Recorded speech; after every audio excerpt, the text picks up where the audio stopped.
At magandang araw mga kahambol. Ngayong araw ay abangan din na naman nga pala. Dalawa nga pala ang abangan natin, si Cherry White at si 11 Feathers. Kinarga nga pala natin sila nung Biyernes at ngayon Sunday nga pala ang bitaw sa Karanglan, Nueva Ecija. Ito na nga pala ang huling training nila dahil sa susunod na kargahan sa Friday ay derby na. Kaya good luck sa kanilang dalawa, kay Cherry White at 11 Feathers. Sana makauwi sila ng ligtas para mayroon tayong pan-derby sa Friday. Sana matyaga pa nila hanggang dulo, kaya lagi natin silang kukondisyonin kada uwi nila. Kaya tara, samahan nyo ako subaybayan ng paglipad nila sa derby. Pero bago tayo magabang, syempre patuka muna tayo sa mga stock bird natin at mga breeder natin. Nagkukondisyon na nga pala ako mga kahambol dahil magpapalabas ako ng pang summer natin. Ayan, nakikita nyo naman malapit na sila magsikintaban pero naglulugon pa sila. Ito nga pala si Batman at si Bella.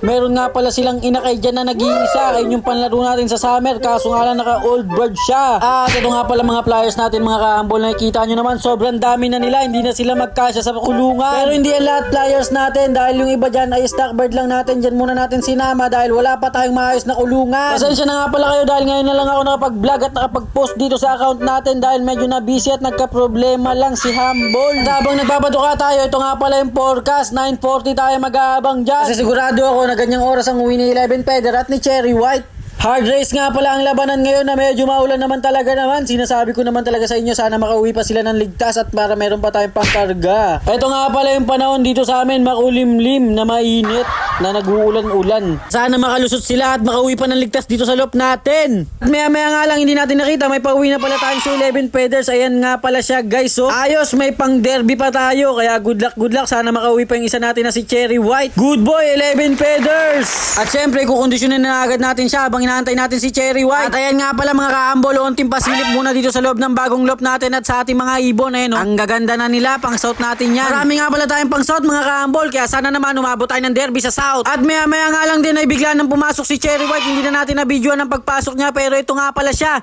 Congrats Cherry White, nakaligtas ka sa iyong pagsubok. At ayan, meron pa tayong pan-derby mga kahambol. At ayan, parang wala lang nangyari. Chill na chill lang si Cherry White habang binabara ko pa siya ng kulay brown natin na kalapate. At syempre, bago natin tapusin na walang kwenta ng video na to, shoutout nga pala dito sa kumuha ng ibon sa atin. Ito na, nakakarton na. Alaga mo mabuti. Salamat sa tiwala mo. Good luck. Happy flying. Bye bye.